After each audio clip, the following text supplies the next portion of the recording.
Hi everyone, hello to our old subscribers and welcome to any new subscribers we may have on our channel.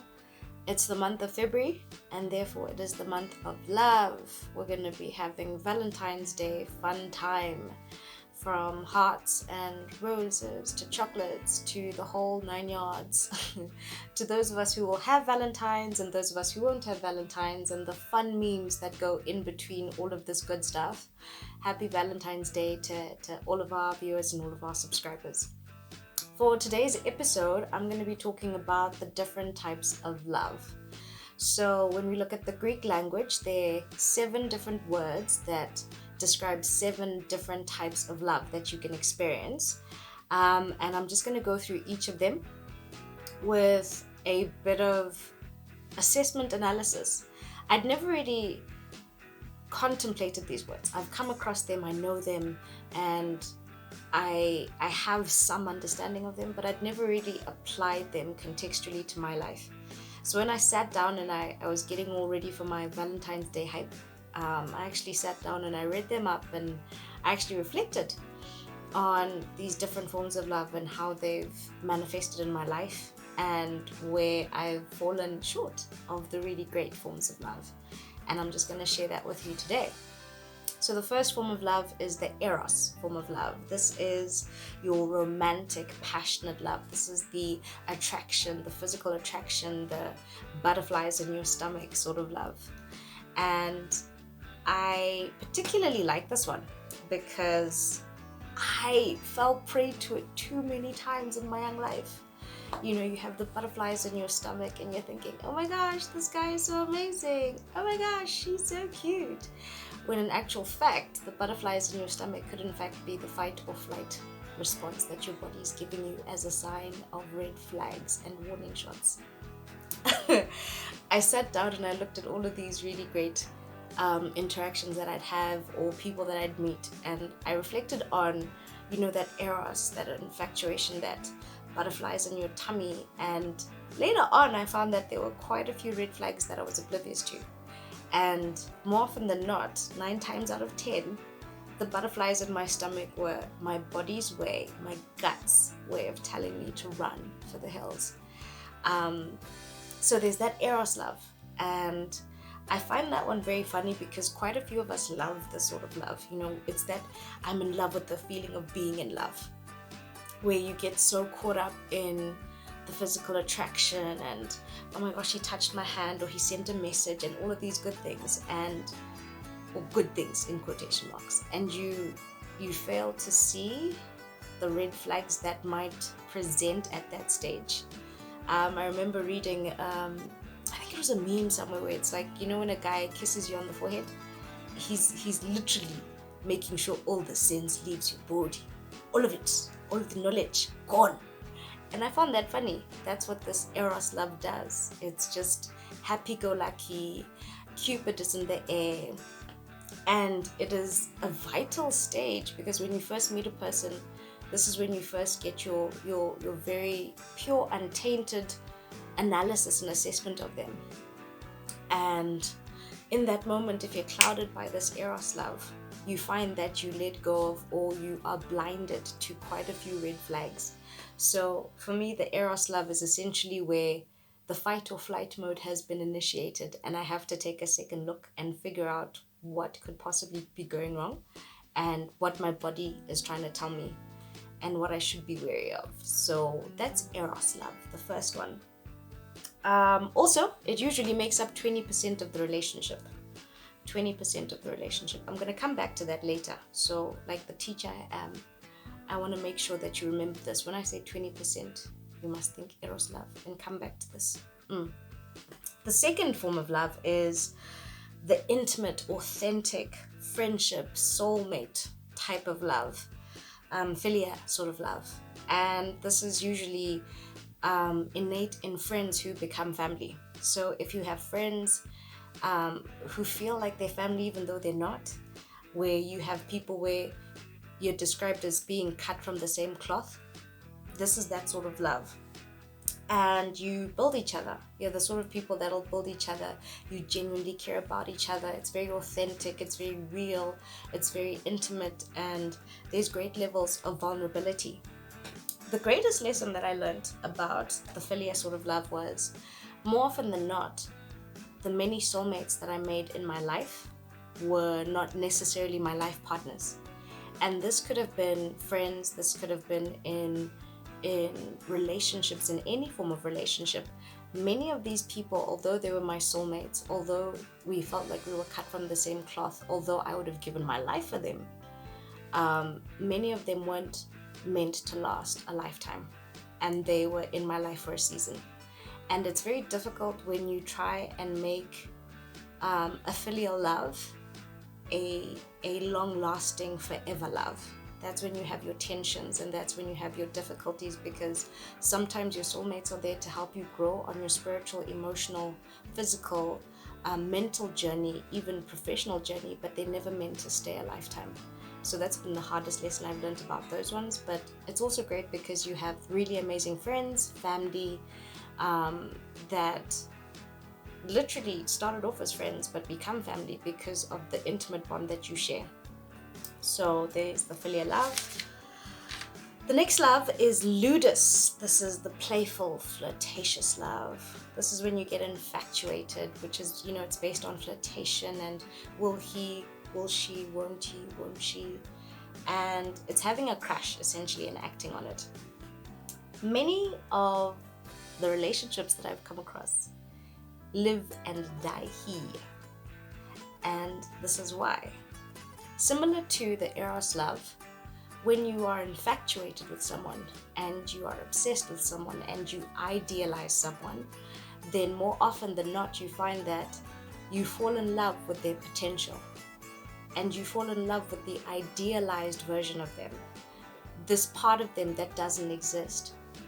And in falling in love with this part of them that doesn't exist, that you've idealized in your mind, more often than not, you find that people will then carry the full burden and weight and responsibility of the relationship, because in their mind, this idealized version of this person cannot do any wrong. They cannot have faults, they cannot have errors, they don't make mistakes or anything of the sort. And as such, they then carry the burden of, if something's wrong in this relationship, then it must be me. Because in this initial stage of romance, you are so blown over, so keeled over by this person, that you forget to again assess the gut feel, assess the red flags, be attentive, and see what is actually going on the ground. So yeah, it's a trap I've fallen into once or twice. So it's been a great learning curve, and it was great to reflect on that one. The next one is the storge sort of love. This is that unconditional familial love, protective, kinship, family bonds. The classic example I'll give is, we don't always like our siblings, but we always love them. I know my siblings will occasionally denounce me in public and say we don't know you, and vice versa. It's one of our things. It's a Zulu girl thing. You must live here to know it. But if any one of us is in trouble, if any one of us is in a plight, the others run like a pack of wolves to their rescue. It's one of those only I get to bully and torture my siblings. Like, it's just one of those things. That's that storge sort of love. And it's the sort of love that we have in our families. You don't necessarily like your family, but you love them. If anything happened to them, you would be devastated. If they needed your help, you'd come to their aid.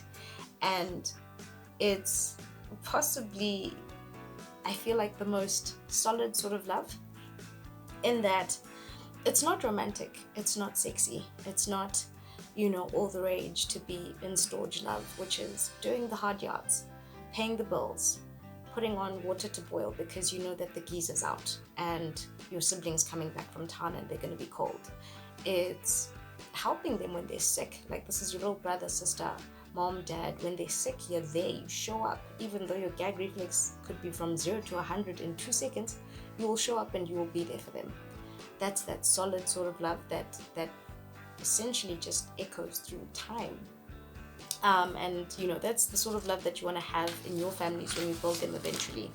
So always good to know. The next sort of love is self-love. And your self-love is basically loving yourself and building your sense of esteem. Now, the thing about self-love that I've learned is that it's not just face masks and bubble baths. It's hard. It's the hard yards of setting and maintaining boundaries against toxic people to make sure that you're safe. It's holding yourself accountable for mistakes that you've made in the past and areas where you've let yourself down, and still striving to be better and promising to do better for yourself. It's forgiving yourself and allowing you to heal, to grieve, to mourn, to cry over the many shades of you evolved through in a lifetime. The you that you were in 2020 or 2019 is not the you are now in 2022. And with self-love, it's taking the time and the moments to say, you know what, I know who I was back then. I know I did the best I could to survive with what I had or with who I was. And I peacefully release that part of me, and I acknowledge and accept the new. It's an ever evolving, ever flowing, ever changing form of self-discovery, self-acceptance, self-love, self-nurture. And it's not easy. It's about having these tough conversations with yourself and being raw and authentic. It's deeply personal and unnerving. And it's a relationship that must be cultivated for you to actually experience the other forms of love in the purest sense. And yet, we sometimes just take it for granted that if we take care of our physical bodies, then we've shown ourselves love, where in actual fact we have to be holistic in the way that we approach self-love. So that's always a question mark for myself. Have I been real enough? Have I been authentic enough? Have I been vulnerable enough? Have I been honest enough with myself? So that's the challenge with the self-love. The next love is Pragma Love. This is this committed love, companionship love. It's built on commitment, understanding, and mutual long-term goals. So remember how I said that 20% with the Eros love? The Pragma is the 80%. This is the I'll hold your hand until we're old sort of love. This is the I will be with you when we're in wheelchairs and, when you're getting your second hip replacement sort of love. And I will still think you're the most handsome or the most beautiful person in the world, and you will be enough for me. And this love is rather hard to get to, because quite a few of us get caught up in the 20% of Eros and Ludus, where we get so consumed by what we see and what we feel and that instant gratification and that here and now, that we don't ever get to evolve beyond that point and get to the 80%, which is going to be those tough conversations like, okay, what is your policy on raising children? How many kids do you want? What are your values? What are your beliefs? Who are you as a person? What are your strengths? What are your weaknesses? What are your greatest fears? What are your greatest aspirations? Who are you? What is your greatest childhood trauma? These are things that you need to know, because with Pragma Love, you are literally building a life with someone. And where you would have gone in that self-exploration and your self-love, journey, you now have to go on a similar journey with someone else and figure out what their journey looked like and who they are and where you two meet. And that is characterized by very hard conversations and very long, boring days. The Pragma Love is, I'm still going to show up even though I don't feel like I like you today. I'm still going to be there for you, and I'm still going to have your back even though we had an argument last night. I will still care about you, and I will still make sure you stay on life support even though you stole the millions, the family millions. Okay, I've been watching a lot of movies, guys, but hey, point is, with the Pragma Love, you stick it out. You do the hard yards. And too often we get so consumed by the 20% that we forget and lose out on the Pragma Love, because it's not sexy, it's not fun, it's not exciting, it's not, butterflies in your stomach. It's, I have to actually work at loving this person because right now I want to slap them into next year. But I'm gonna work on it because, you know, I'm stuck with this person. Like, their wagon is hitched to mine, and we're gonna make this work. There will be fights, there will be tantrums, there will be silent treatments for weeks on end, but ukusalayo, you'll stay together. You'll work it out, you know, you'll work at loving each other. This is the love that you work at. And that's another thing we don't really, you know, get. You can swipe left, swipe right, so love can be there like this, but it doesn't stay unless it's Pragma Love, and unless you have those hard discussions and you actually work at loving each other and you build your relationship. The last sort of love is the Agape Love.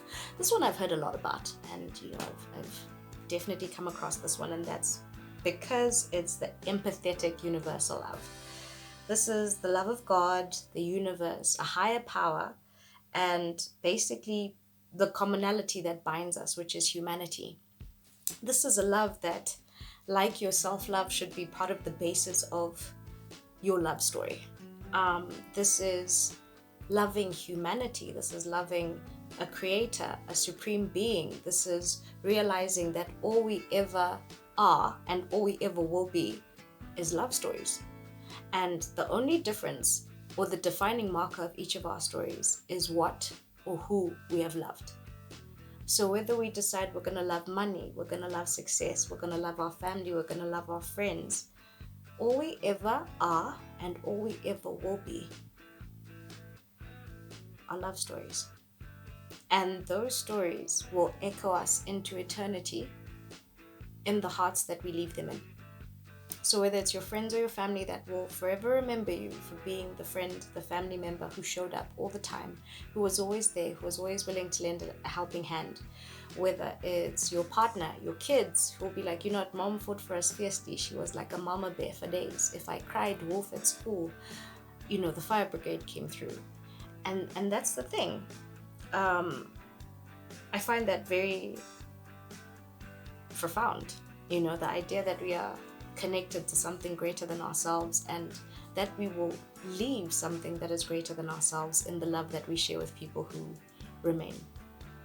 So yeah. Right, so in closing, I will say, someone said to me recently, it's not about what you bring to the table, but rather, what would you do if there was no table? And I thought about this for a while. I was like, okay, let's see. And my answer, although a couple of months late, was, it's not your job to fix people. If there is no table, then I'm not bringing anything to it. Too often in love, we assume that we can save people by loving them. We can change people by loving them. Looking at the different forms of love, even as contained units on our own, we have to choose to love ourselves, to love our family, to love our friends, to love our soulmates, to love a higher power, to love God. And in all of that, there is an innate, inherent responsibility in ourselves to do the hard yards. When you are with someone or when you love someone, they should extend you. They should challenge you to be better, to improve, to grow. But they should never, ever complete you. In that, you should never feel like you are empty or somehow less without them. And that's the trap that I personally had fallen into in my teenage years or young adult years, was the idea that someone must complete you. You complete yourself. And the person that then comes through provides extension. You can clean a pig. You can wash it up. You can, put it in a suit. If you've watched Gravity Falls, Maple and her pig, she's done that a couple of times. But oksalai, at the end of the day, if a pig is a pig, no matter how much you've cleaned it, it might take a week, it might take a month, it might take a year, it'll go back into the mud. You cannot save people with your love. People choose who they want to be, and whenever there are signs of toxicity, there are signs of abuse, there are signs of neglect, there are signs of controlling, anything that is negative, don't feel like you are somehow responsible for changing that within your partner. It's not your job. You are enough in terms of being your own responsibility. Now being responsible for someone else is something that's beyond you. And sometimes you have to realize that the relationship might have been all flowers and roses and butterflies in your stomach, which, remember, we've already classified as potential flight or fight symptoms in our body. Like, are you sure this is what you want to do? And in some instances, it might be infatuation. We might have idealized these people to the point of creating someone completely different from who they actually are. And it's in those moments when you have to look at this and say, is this something that is worth it, that is going to bring me joy, that is going to bring me happiness, that is going to make me feel like I'm content in years to come? Can I grow old with this person? And sometimes painfully the answer is no, you can't. And sometimes, even though they're at the back of our minds and we think back to moments where we've let go of opportunities for Pragma Love, because we think of this Eros and Ludus love and we think this must be it. You have to take a time out and think, you know what? Pragma Love, storage love, they're not exciting. There are no butterflies in your stomach. There is familiarity, there is stability, but there is genuine connection, and there is genuine care, and there is genuine concern. And there is a long-lasting quality that sometimes, always outweighs the 20% of flutters and butterflies and weak at the knees. So that's my thought process there. One of the last things I'll say.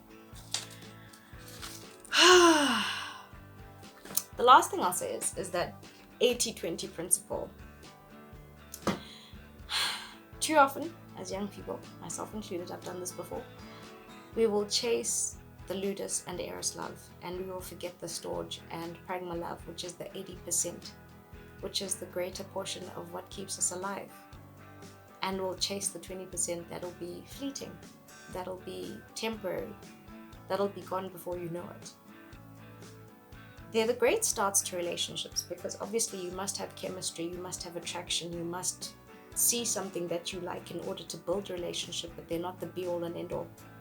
And more often than not, if you find that you're still stuck in that stage, the question is, are you lacking substance, or is your potential partner lacking substance? Because everything must evolve, it must get deeper. Those conversations do arise. And after a while, you'll notice that some people who put on a good show and have the butterflies in your stomach and everything, after a while, you'll notice it's all smoke and mirrors. There's really nothing there.